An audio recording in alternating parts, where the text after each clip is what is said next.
Медеу Сәрсеке, Қаныш Сәтбаев роман эссесі.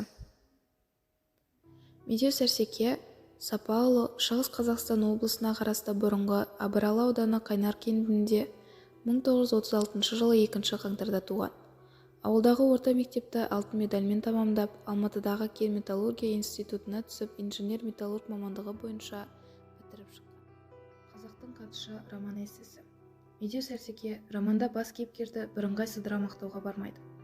Өмір шындығын өзек ете отырып, Қаныштың қателескен, сүрінген, шамырқанған, ширыққан тұстарын, сондай-ақ іздеген, күрескен, жеңіске жеткен кезеңдерін шығарманың алтын арқауына айналдыра алған.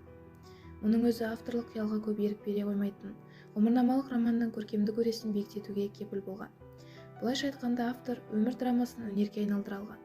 Әсіресе империяның кезекті репрессиялық әрекеті басталып, ұлтшылдықты іздеу науқаны қабылданған 50-ші жылдар зардабын, сол кездегі Сәтбаевтың қатерлі де қаһарлы сыны мол кезеңді бастан кешуін романның ең бір кульминациялық шыңы деуге болады. Ет жүректі пенденің шыдау-шыдамауы неғай бұл ситуацияда Қаныш Сәтбаевтың шын мәнінде парасаттылық пен даналықтың, азаматтық пен табандылық үлгісін көрсетеді. Мұның бәрі романда терең тебіреніспен, тегеурінді суреткерлікпен көрініс тапқан. Автор Қаныш Сәтбаевтың ізімен жүруге, ол болған орындарды көзімен көруге айрықша мән бергені байқалады. Әсіресе Қаныш Сәтбаевтың көзін көргендермен сырласып, ұлы тұлғаның өмір майданындағы болмысын тану үшін, дәлірек айтқанда ұлы тұлға бейнесін сомдау үшін ұрымтал пайдалана білген.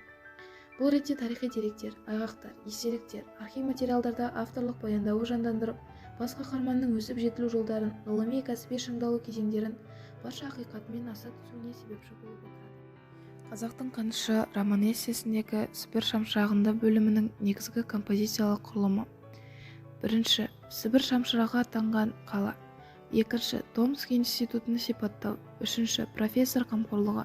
Төртінші, математика пәнінен болған сынақта Қаныштың білімімен танылуы. Бесінші, студенттік өмірдегі тұрмыстық қиыншылықтар, жатақхана жайы. Яғни бұл бөлімде Қаныш Сәтбаевтың Томск университетіне оқуға түсуі, сондай-ақ профессор Шумиловтың алғашында даладағы жабайы керкес деп менсінбей, ақырында емтиханын тапсырған соң тамсана қарағандығы, сондай-ақ бұл университеттегі студенттердің хал жағдайы мен білімге деген құштарлығы баяндалады.